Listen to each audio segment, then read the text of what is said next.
Hola amigos, ¿qué tal? Bienvenidos. Como siempre, participando con ustedes temas de actualidad en salud, de una notable importancia para todos. Y gracias por permitirnos estar en sus hogares. Esto para nosotros es gratificante. Bien, hoy vamos a hablar de la siringomielia. Un nombre complicadito, algo así, un tecnicismo. Es la malformación, conocida así, la malformación de Hans-Chiari. Y aquí estamos en las ligas mayores. No se nos retiren porque este tema de verdad es bastante interesante. Hans-Chiari fue un patólogo vienés.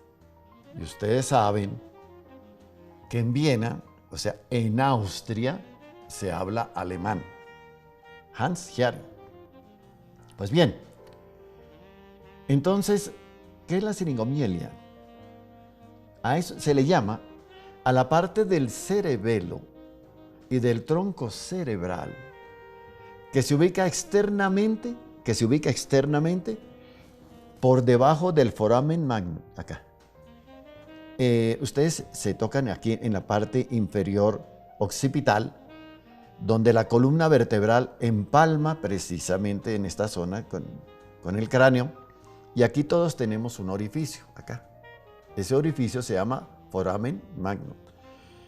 Entonces, cuando por ese orificio hay una hernia y sale, por tanto, un pequeño segmento del cerebelo, del tronco cerebral, que se ubica precisamente por debajo acá, que se puede inclusive tocar. Ese es el tema que vamos a hablar hoy. Y no es extraño, es cierto que no abunda, pero como en estas cosas tenemos que estar por lo menos con las bases, el conocimiento básico, pues hoy lo vamos a desarrollar. Imaginen ustedes un ser querido con ese problema. Eso es tremendo.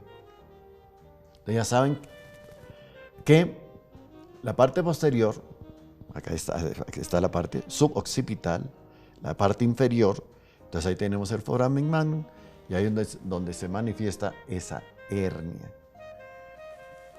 Entonces, una de sus partes se conoce con el nombre núcleo de von Monachov.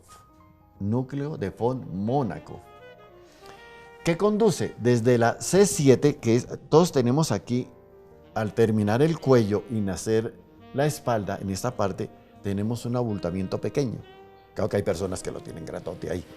Normalmente es un abultamiento pequeño porque ahí está la vértebra, la última vértebra de las cervicales, que es la C7, acá está. Entonces es más grandecita, es más abultada y uno la siente así nomás.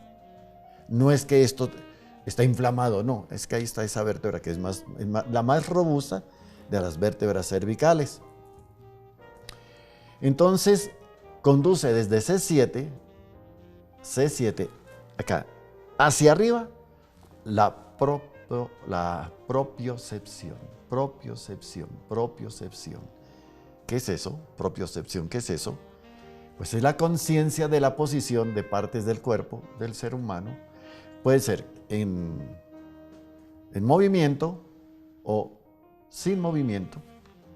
Y además se suma ahí la integración sensorial.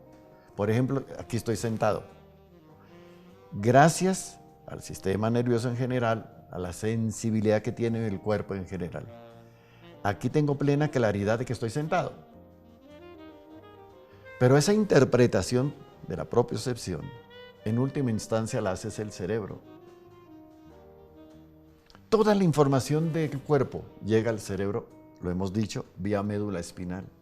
Respuesta del cerebro para el cuerpo, vía médula espinal. Y prueba de que el cerebro es el que controla la propiocepción es que, por ejemplo, si uno se resbala, inmediatamente los mecanismos de defensa se disparan, pero en forma instantánea, pero eso se disparan es aquí, a partir del cerebro, para estabilizar el cuerpo, en la propiocepción. Entonces eso nos facilita algo muy bonito en lo cual insisten tanto los fisioterapeutas, los kinesiólogos, los médicos en general insisten mucho en este tema, tener higiene postural, porque la higiene postural cuida del cuerpo. ¿En qué sentido? En que se producen menos desgastes articulares. Y eso redunda en lo que tanto insistimos, calidad de vida. Entonces debemos tener higiene postural. Y la propiocepción nos lo facilita. Hay personas que van caminando por la calle, en su casa, donde sea, y hacen así. Y van caminando, parece que fueran buscando petróleo, yo no sé qué estarán buscando, van así. No, esa es inadecuada, esa posición, esa postura es inadecuada para el cuerpo. ¿Por qué razón? El cráneo, la cabeza aquí, con todos sus contenidos, normalmente pesa media arroba, y media arroba es harto. Hay personas que son bastante cabezoncitas, pues pesan más la cabeza. Calculen ustedes, a toda hora, haciendo los músculos del cuello, espalda, haciendo fuerza, los ligamentos todos para retener que no se le vaya a caer la cabeza. Es una fuerza que hacen bastante grande. Las personas que se acostumbran a este tipo de problema de caminar con la cabeza ladeada hacia adelante, que la dirigen así,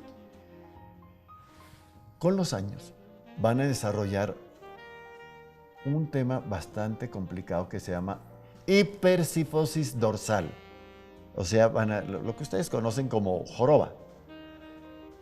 Y la joroba es una de las causas de la insuficiencia respiratoria. Una de las causas, no es la única. Pero es muy válida. Entonces, el foramen no es circular. Circular no, es ovalado. Y ahí se halla el bulbo raquídeo, que también se llama mioencéfalo. Y o médula oblonga. Médula oblonga. Entonces queda miencéfalo, bulbo raquídeo, médula oblonga. Los tres nombres para una sola partecita del cuerpo, de una importancia infinita. ¿Por qué resulta que la médula espinal que maneja el cuerpo, aquí arriba, en palma, precisamente en el foramen magnum, en esta zona interna, impacta con el bulbo raquídeo?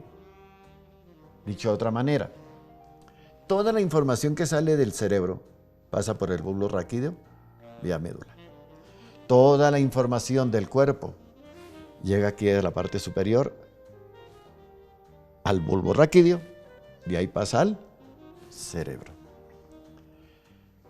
Y hay mucho que decir de ahí, porque cuando la columna vertebral se tuerce más, y recordemos que todos nacemos con la columna torcida, es un fenómeno mundial, y esa columna se dispara, pues, y cada vez se incrementa el que se tuerza, que quiere decir escoliosis, se puede producir un fenómeno bastante peligroso en esta zona, precisamente en la zona del bulbo raquídeo y de la médula espinal, que se llama estrangulamiento medular. Oh, ese sí que es grave. Ese es muy grave. Se presume que es una de las causas, por ejemplo, de la fibromialgia, de la hipertensión, de la esclerosis múltiple, del síndrome del trigémino, que recuerden que hemos insistido acá, que es de lo más doloroso. Según la Organización Mundial de la Salud, es la primera causa de suicidios en el mundo. Y mire dónde hay una de las causas, no es la única, es una de las causas.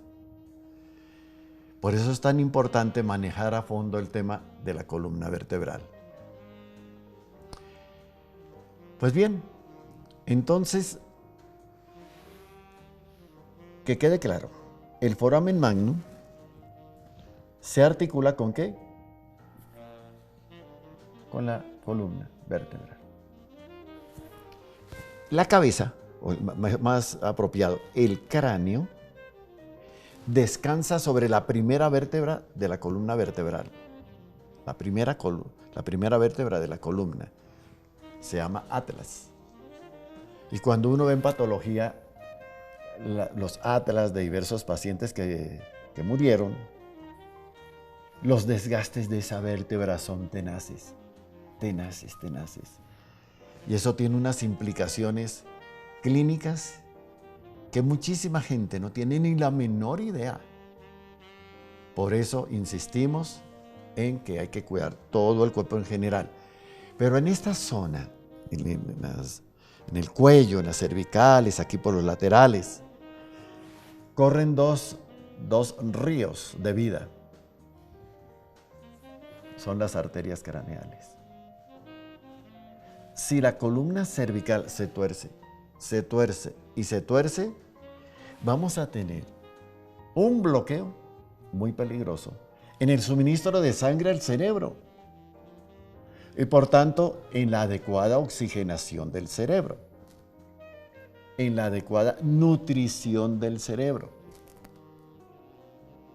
Y ahí estamos en alto riesgo de algo que es inquietante, el ACV, el accidente cerebrovascular. Bueno, ya saben, el sistema nervioso es el equivalente a los cables o al cableado de un carro, de una tractomula, de un edificio, de una casa, de un apartamento. Conduce la energía. El sistema nervioso no puede estar bloqueado. Infortunadamente, es muy complicado encontrar una persona que no tenga algún nivel de bloqueo en el sistema nervioso, como también que tenga bloqueos en el sistema energético, que es lo más frecuente, infortunadamente. Les voy a hacer una aclaración. Hay dos clases de dolores muy definidos, dos clases de dolores. Uno es el dolor que nosotros tenemos conciencia que lo tenemos, nos duele, sea una muela, sea no sé, lo que sea. Ahí está el dolor, lo sentimos, tenemos claridad meridiana que ahí está el dolor. Dolor consciente. Nuestra percepción nos permite tener conciencia de ese dolor. Y hay otro dolor que es gigantesco, es enorme, invade todo el cuerpo, y no duele. No duele. Ese es un dolor pasivo, es un dolor latente, ahí está, y no duele. Pero en determinadas circunstancias se puede disparar. Les voy a poner un ejemplo que a ustedes les ha pasado. Seguro que les ha pasado. ¿Cuántas veces ustedes se han golpeado con una esquina, con algo, por ejemplo, por decir algo, en una rodilla, una pierna, y no les dolió, como si nada? Otras veces se golpean y más suave, no duro, más suave. ¡Y qué dolor tan intenso! Preciso dio en un encapsulamiento de dolor y lo liberó de una, pero eso fue instantáneo. Por eso es que es tan importante, y en un futuro va a ser una de las actividades que necesariamente todo el mundo la tiene que hacer: descongestionar las sobrecargas energéticas del cuerpo humano. Es un tema tremendamente nuevo, muy nuevo, pero en un tiempo no lejano se tiene que consolidar el conocimiento de la existencia de estos encapsulamientos de dolor y de cómo quitarlos, pero no mediante analgésicos, calmantes, no, sacarlo, quitarlo. Estamos en palabras mayores, esas son las ligas mayores. Y para que ustedes tengan una noción muy, pero muy agradable de las cosas, les participo que ya hoy en día lo hacemos en Bon Natura. Nos llegan unos pacientes, Dios Supremo, con disparado el trigémino, con una fibromialgia crónica, bueno, una cantidad de situaciones que hay. Y la gran lucha, siempre y cuando el paciente se ayude, porque no, ustedes no lo pueden creer. Hay pacientes que aún sufriendo son pacientes. No, hay que ser activos, hay que ser dinámicos, hay que luchar por salir adelante, porque al fin y al cabo, vivir es un privilegio y vivir con sufrimiento como que no es tan privilegio. Entonces no nos azotemos psicológicamente como decía Freud. Trabajemos porque no haya tanto problema potencial en nuestro cuerpo. Y este tema energético, desafortunadamente, es de lo más común, más de lo que ustedes puedan imaginar. Y nacen de cosas que la gente ni lo asocia. Por ejemplo, el mal genio. Qué cosa tan devastadora que es el mal genio para el sistema nervioso, el sistema cardiovascular, para el colon. No, el mal genio para el colon es terrible. Las vías respiratorias sufren, en fin. El mal genio. La depresión. La depresión es un castigo que nos afligimos terrible. El fatalismo, el negativismo, todas esas cuestiones enferman. Entonces, ¿por qué tenemos que darnos duro nosotros mismos? No. Seamos conscientes y que nuestros actos, nuestros pensamientos, nuestras emociones, nuestros sentimientos, todo esté en función de lo positivo. No seamos psicorrígidos. Las personas psicorrígidas sufren terriblemente, terminan sufriendo. Porque las personas psicorrígidas se vuelven inflexibles, no tienen un manejo prudente de las cosas, son así. Imaginen ustedes en las épocas en que hubo la pena de muerte, con un juez psicorrígido, ¿a cuántos condenó a muerte?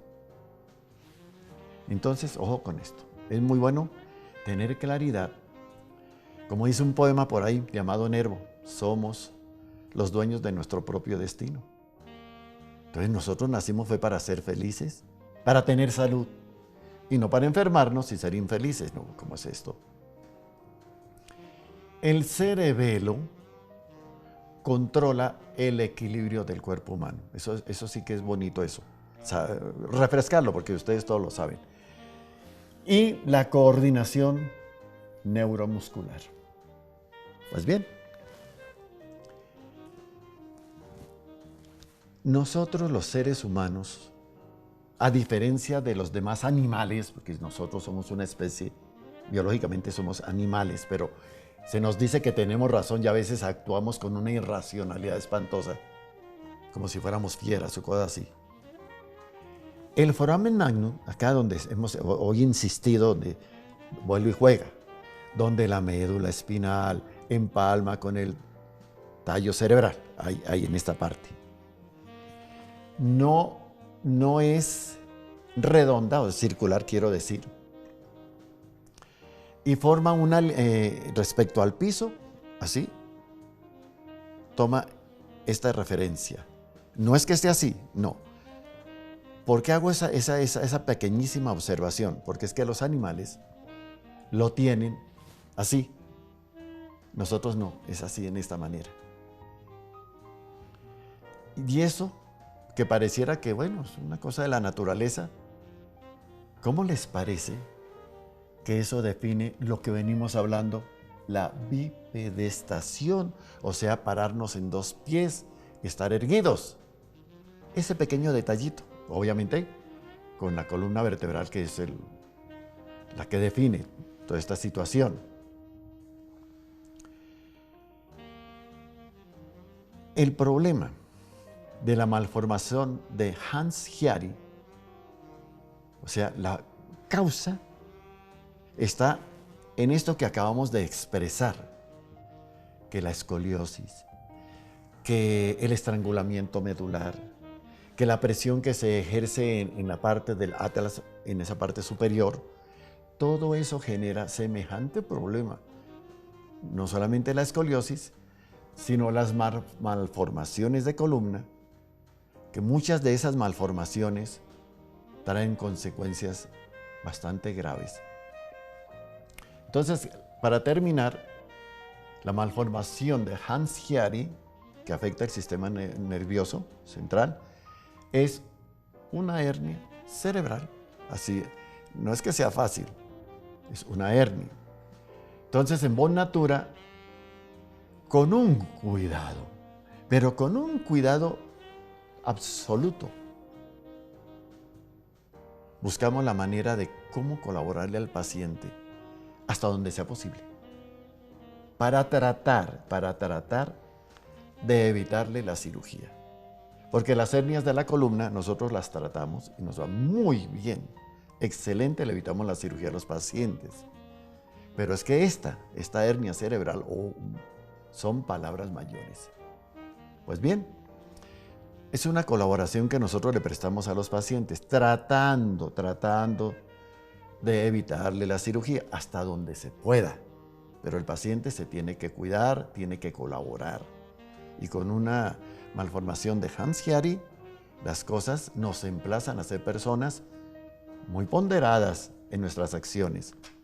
Bueno, llegamos hasta acá y les damos un abrazo a todos ustedes de agradecimiento por habernos permitido compartir con ustedes precisamente algunos tips de cultura general sobre la salud humana, que obviamente esperamos sea para todos ustedes altamente valioso.